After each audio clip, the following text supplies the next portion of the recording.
Hey everyone, welcome to Two Car Pros. My name is Ryan, and today we are completing, yes, I said completing, our How to LS Swap Something project. So our car has been a 1955 Chevrolet Bel Air, but this guide applies to pretty much anything American, front engine, rear drive. I wanted to keep this as, general as possible to help as many people as possible, and it has been one heck of a ride. Let's go ahead and thank our sponsor, Summit Racing. Like I say later in the video, this series would not have happened without them. Summit Racing has been an incredible partner to work with. They've been an incredible sponsor to have. They have a great website, great returns, and great products. So go ahead and get all your speed parts from summitracing.com. Well, what are we doing today? So we're going to do the final touches on our Bel Air. We're going to purge the fuel system. We're going to put gas in the tank. We're going to check our coolant. We're going to just make all the different checks that are necessary before you pull away for the very first time. With all that out of the way, let's jump into our How to LS Swap project one last time. Now that we're really coming down to it, in our build, we can put some gas in the tank. Now, I have a nice funnel here. I'm just going to pour directly into the funnel and be very careful. Of course, gas is quite dangerous, so again, be careful when you do this. Also, another tip I have for you, don't fill the gas tank all the way full. Because if there's a problem and you need to remove the gas tank, you're gonna have to take that gas back out. So put maybe 4 gallons in it. But you don't want to put too little because you want the fuel pump to be able to pick it up. All right, with our 4 gallons loaded up in there, we can go ahead and put our gas cap back on. Because this is a vented cap. And shut the fuel door. Now we can move on. So here we are in the trunk of our Bel Air. Now your battery might be where your engine is in its stock location. That's totally cool. Principles all apply. Ours just happens to be in the trunk where a good hot rod should have it. Now we're going to focus on plugging in our negative, and the reason I'm setting this up is because there is a couple of tips for you. So now we can put our negative on, and what we're going to do is we're going to very lightly touch the cable to the terminal. Now, if it sparks and is all crazy and all kinds of crazy stuff's happening, sparks can actually ignite the battery and it can be really, really bad. So, especially because this is a custom application, just be careful. And we're just going to touch it. A little teeny tiny spark is fine, but you see how mine is nothing? You really want this. If it's sparking, it's all crazy or something, go ahead and double check your wiring job and make sure you're not grounded out somewhere. But ours is just fine. So what I'm going to do is I'm just going to place that on the negative as far down as that will go. Now I'm going to leave it loose for right this second. I'm not going to tighten this down, and the reason that is if I have a runaway or something crazy's happening, I want to be able to run back here and take this off really quickly. When we're ready to drive it, then I will tighten that down. Okay, so I've taken our dash 6 line off of our fuel line. Remember, I said I was going to leave this loose, and this is the reason why. We're going to purge the line just to make sure there's no little nylon fuzzies in there or anything that might get in our injectors post-filter. We don't want to clog the filter anyway. So it's a good idea to just go ahead and purge it. I have somebody in the driver's seat. They're just going to hit the ignition. They're not going to try to start the car. They're just going to make it so the electrics come on. Hopefully the fuel pump does, and we'll be able to see that go into our feel-safe container. Don't use paper or anything. Stainless steel is really the best bet.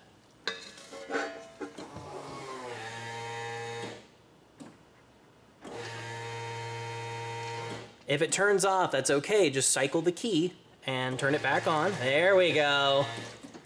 One more time. All right.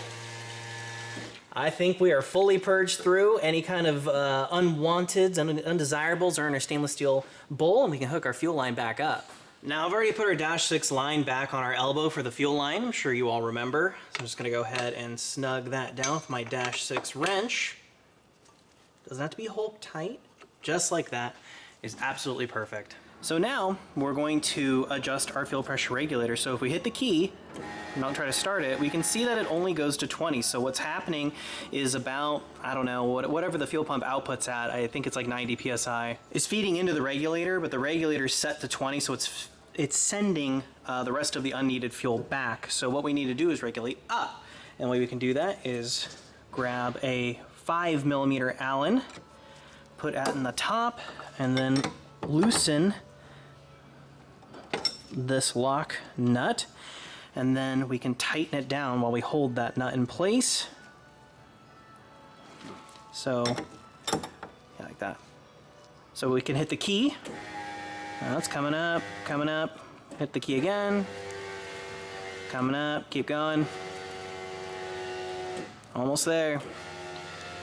So where we want the fuel pressure is to be just a hair under 60. I think the official is 58 psi. So once we've hit that, which we have, we can lock it down with our nut. That's excellent. Let's hit the key one more time just to verify where we're at. That's right on the money. So here's a pretty exciting part. We're going to put in our engine oil. I have some AC Delco 5W30 full synthetic engine oil for our LM7. Now traditionally LM7s are just 6 quart, but we have a custom pan. So the custom pan is going to have a different capacity and you have to look that information up. Could be more, could be less for you, but I'm just going to go ahead and put 5 in and check the dipstick. So now we can remove our oil fill port here on our valve cover. Yours might look a little different, and yours might already have oil in it, in which case you can just kind of skip this step. And again, I'm just going to put 5 quarts in and check it. 5's a good bet. I don't remember offhand what our oil pan is. I think it's 5.5, but it's always that easier to add engine oil than it is to take it out, so keep that in mind. And there we go, 5 quarts, and I can go ahead and check the dip on that. And of course it's going to drop a bit after we start the engine, so it's always important to keep an eye on your oil level in your hot rod. Alright, so it's not even registering it on the dip, so we obviously need more. Right, so I'm just going to go ahead and put 6 in since it didn't even show up on the dipstick on 5. I can check it again. We just want it to show up on the dipstick, and then after we start it, it's going to drop and we can add more later, but I just, you know, you really don't want to start these things dry, obviously. Okay, yeah, there we go. That's exactly what we're looking for. That second dot, that is absolutely perfect. So we finally have engine oil in our engine.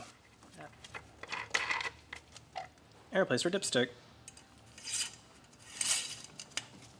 And now we can finally remove this sticker I've had on here for a while. Make sure if your engine doesn't have oil in it to put a sticker like this on there just so you don't make a big boo-boo. So now I'm underneath the car and we can talk about our exhaust. So here it comes out of the bottom of our header into the 3 flange, comes into a 2-inch pipe and connects to our original 2-inch pipe. Now there are a million different ways to do this. You could replace the entire exhaust system. You could go on Google and type in, I don't know, whatever you're working on, LS swap exhaust. I'm sure you'll find one. That's the cool part about LSs. There are all kinds of different parts for it. Just make sure that your O2 sensor is at an angle. It's at least 8 inches away from the collector on both sides, which ours is. I just took this to my local exhaust shop and they hooked it up for me for a couple of $100, and it saved me a whole heck of a lot of hassle. And obviously you could do this yourself. You could obviously put this exhaust together yourself if you have a MIG welder or TIG welder, something like that, and you can do it all. Just make sure that you have your O2 sensors in before you try to start it. So now we can begin the process of putting ATF in our automatic transmission. So we can go ahead and move our fancy dipstick, get that out of the way. I've already put the adapter on the end of my transmission funnel because it's really not going to work without it. And that'll go in just like that.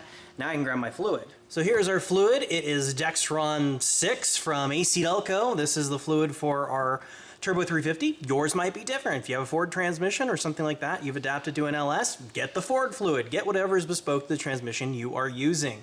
But the fill procedure is pretty much the same. We're going to put 4 quarts of this in there to start it off. And why only 4 is because if you fill it any more than that, it's probably just going to come out the vent or the tube or anywhere. You're just going to make a big mess. The thing's only going to fill when the engine is running. And don't worry about hurting it as long as you've put 4 in there and it's being lubricated and you don't try to drive it with just 4, the transmission will be just fine. So let's go ahead and put 4 of these bad boys in there. So actually this container in particular is only 4 quarts. It's a gallon. So I'll leave a link down below in the description to this bad boy sent over from our friends at Summit. So let's pour this whole thing in. Okay, all 4 quarts in, now we can move on. All right, so we're getting really close to starting this thing and I'm really excited on pins and needles here. But before we do that, we need to take some precautionary measures. Now we already we put 4 quarts in our transmission, but I'm going to leave the funnel there because when the engine starts, I'm going to go ahead and add 2 or 3 more quarts to the transmission, and then I can start checking it. Your transmission is probably going to hold in the cooler anywhere from 8 to 12 quarts, depending on your transmission, depending on your cooler, depending on how long your lines are. There's a couple different factors there, so you're going to have to either look that information up or use trial and error like I'm going to do because, you know, it's a custom application. The next thing we need to do is take our coolant cap off, and I'm gonna leave it off because as the engine starts, the level's gonna drain, and as it gets hot, it's gonna drain a little more. So we need to keep that topped up as it's warming up and the ECM is figuring out the idle procedure. But before we can start it, we need to head to the battery and plug it in. So the next thing I'm gonna do with my ignition switch in the off position, I don't want it lighting off just yet. I'm gonna crank the engine. There's oil in the pan, it hasn't been pre-lubed. This is gonna be a form of pre-lubricating it. Alternatively, there are like pressure kegs you can hook up to one of the oil galley ports. I think that's a headache. I think this is gonna be much easier. So we're gonna crank it over for a few seconds, stop, crank it over for a few seconds. You don't wanna burn the starter out.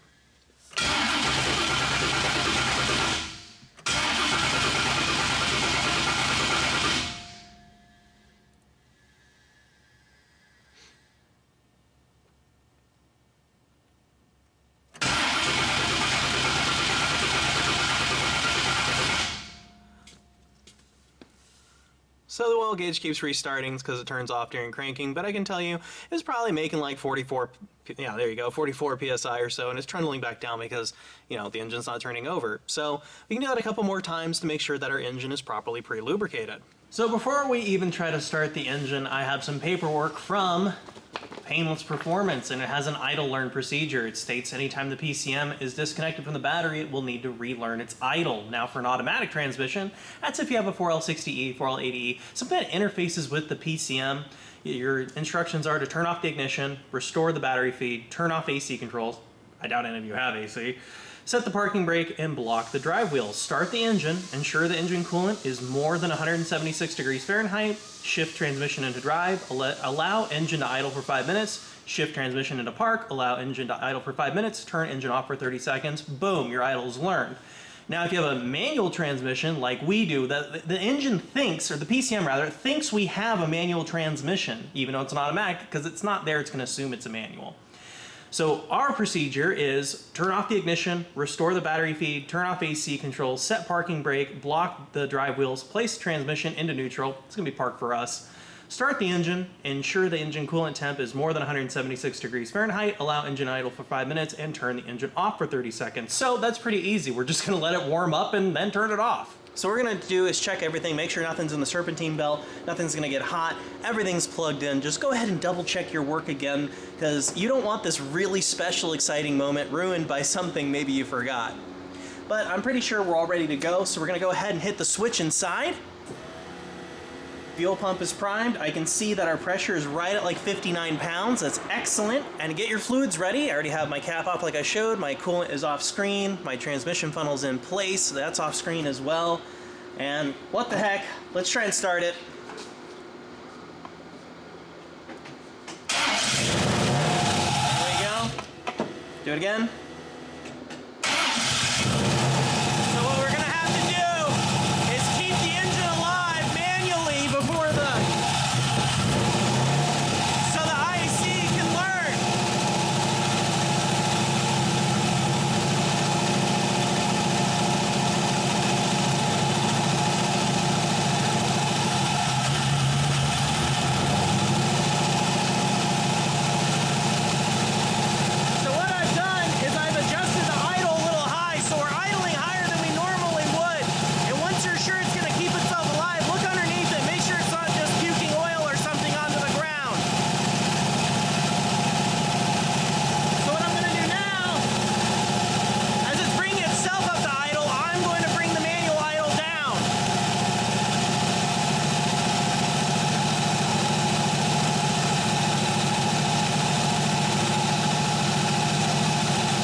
Check our coolant. It has in fact dropped a little bit, so I'm going to go ahead and add a little bit.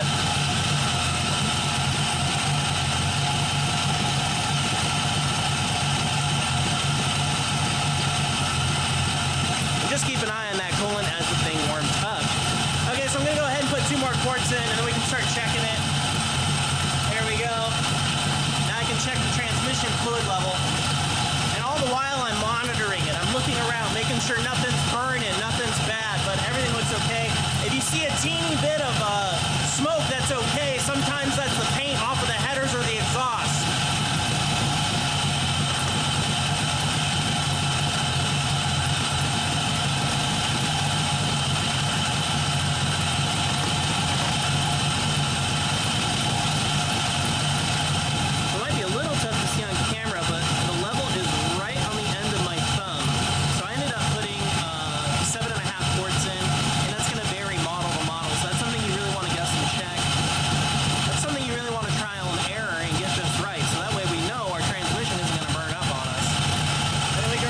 Dipstick tube, the transmission. Boy, doesn't that look good. So now it's running for a minute. Check for leaks. Look for fuel line leaks. It likes to leak out of AN lines sometimes.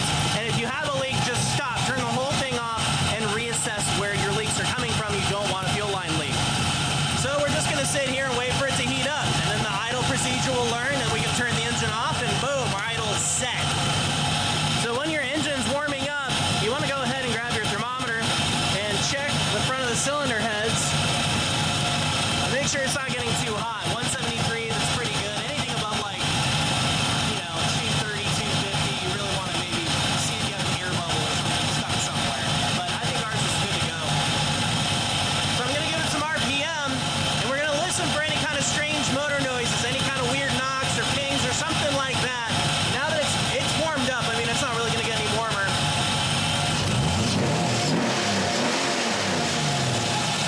To my ear, that sounds absolutely perfect. So once we see a little bit of steam coming out of the radiator, we know that the thermostat's open, and it's really about as warm as it's going to get. All the air bubbles are cycling out and everything like that. So we know that the engine has come up to temperature, we can turn it off. So now we've ran our engine for a little while, and especially if it's your first time running the engine, we're going to go ahead and check the oil again just to make sure, there's nothing bad in there and it's at the proper level. But we had really good oil pressure while we were running it, so I'm not too worried about that. So it's kind of hard to see on camera, but it's at right about the end of my thumb, or the second line. That's perfect. I think the oil is in fantastic shape. And again, we had really good oil pressure through our entire warming up and ECM learning procedure. All right, to recap a little bit, transmission fluid is good and full, oil good and full, coolant good and full. And so we can replace our coolant cap.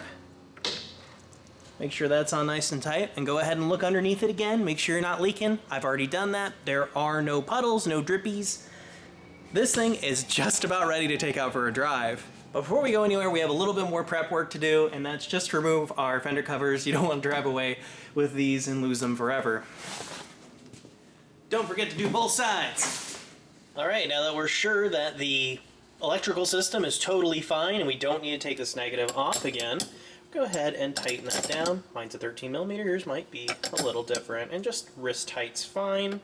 So that way it doesn't go anywhere, and it doesn't. Now we can close our trunk and take this thing out for a spin. Now before we go driving away, we've got to give our props to Summit Racing. This series would not have happened without them, so again, make sure you buy all your speed parts from summitracing.com. I thought it'd be really cool to put this massive Summit sticker on the back so you know exactly why this build happened. And as per the instructions, it says to align it with masking tape and then remove the backing, and you can flap it down and go over it with a card of some sort. So I'm gonna do my best on this one. It is a huge sticker, and the link is down below in the description. Once we're happy with its placement, we can go ahead and go over it with a card of some sort, and of course make sure the glass you're placing it on is nice and clean. Do your best to get all the bubbles out of there, but you can go back with the little needle and poke the bubble out if you don't, get it quite right. And I've found that removing it at an aggressive angle like this usually yields to the best results. And don't go fast, because you'll just rip the whole thing off. And there you go, I think that looks pretty good. So now, we're gonna hit our starting procedure, switch on, and hit our key.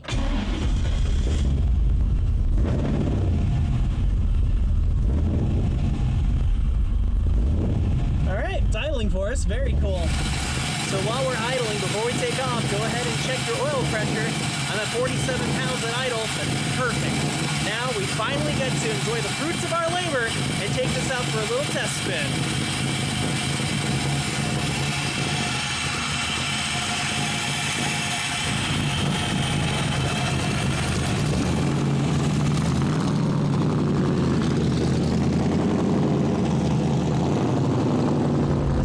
so much different than when I drove it with the original 265. It is such a different car.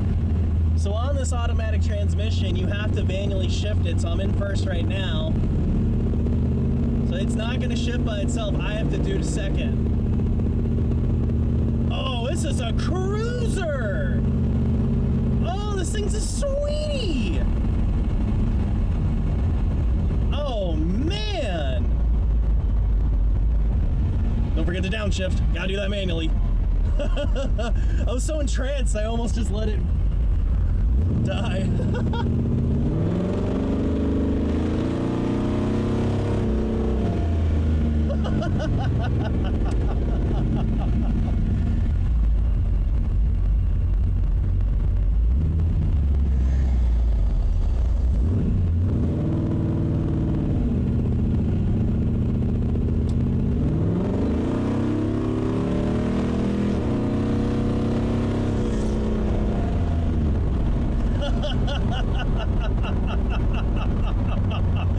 Oh my goodness gracious, what a good time this car is. Holy crap. What a fun car, man. Oh, you know, I thought the stall converter was gonna be too much, but it's just right.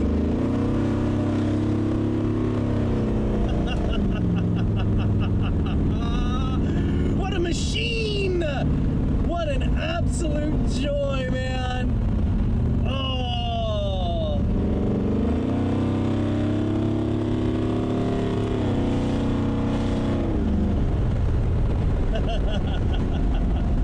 Oh, man.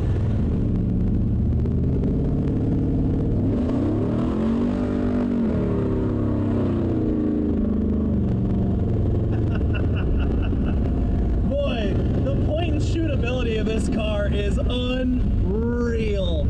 You just point it where you want to go and you have fun. A lot of fun, and it's not too crazy either.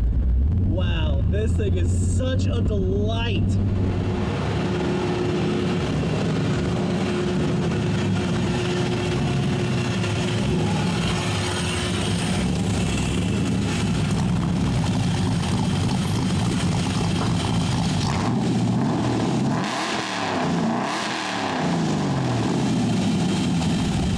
And now for our turn-off procedure. Grab your thing, your switch, off. Engine turns off, key turns off. Now I implore you, that was some of the most fun I've ever had in my life, but be safe and be careful. And for the love of goodness, if you have an LM7 lying around, LS swap whatever you can, because that was a blast. Now that car goes way better than I thought it would. The transmission is an absolute joy to shift. That torque converter is just right. I really like this car now, and I drove this car when it had its original 265 power plant in it. It probably made, I don't know, 130 horsepower, maybe. Who knows the story of the first engine I found in it. It's probably not even the original engine. But I can say this, LS swapping something, there is a reason for the cliche. It is so good. It is so responsive. It is so nice to have. And I'm saying that from the perspective of having an old carbureted big block Chevy in my Camaro. I will say I like driving the LS better, so take that as you will. LS swap everything. It has been an absolute pleasure making this series for all of you. I wouldn't have done it without your Summit Racing. This has been one of the best things I've done in my entire life. I am very proud of this series. I had no idea we would be doing this when I built the engine originally. That was incredible, and this is just the cherry on top. I am so honored to have made this series for everyone to sit down and learn how to LS swap something. I'm very grateful I got to make this series for all of you, and I'm even more grateful that you're watching it. So if you are on that fence of whether or not, oh, maybe I should do an LS, or oh, I should rebuild the old engine, really think about doing an LS swap. It is an absolute joy to own, and I can say that being completely honest, that LS is a gem. This has been one heck of a journey. Thank you so much for joining me on it. If you found this video helpful at all, please consider giving it a like or maybe even subscribing. It really helps the channel out. Thank you Summit Racing for sponsoring this series. They've been amazing. You guys have been incredible. Thanks again for watching, and I'll see you next time.